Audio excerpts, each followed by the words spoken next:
一个女人开房车去上班，好凉快啊！在车上午休。开房车上班的第10天，我去上班了，中午见。午休回来了。今天我不是一个人，同事一起来午休。上车先打开空调吹一吹，拉上隐私帘，打开小灯，再打开车顶氛围灯，先给同事热好饭，再把我带的饭热一下，2、3分钟就可以。拿出提前冻好的冰块，再来找个能放下冰块的杯子。天气热，就是忍不住想喝冰的。来瓶苏打水，我的饭也热好了。哇，好烫！准备吃饭了。今天在园区停车场还遇到看过我视频的几个女生，我这个爱人还挺不好意思的。大家一起聊了聊我这个小房车，看来女生对房车一样很感兴趣，感觉自己不是异类。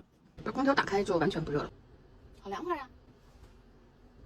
打开水泵，准备洗碗。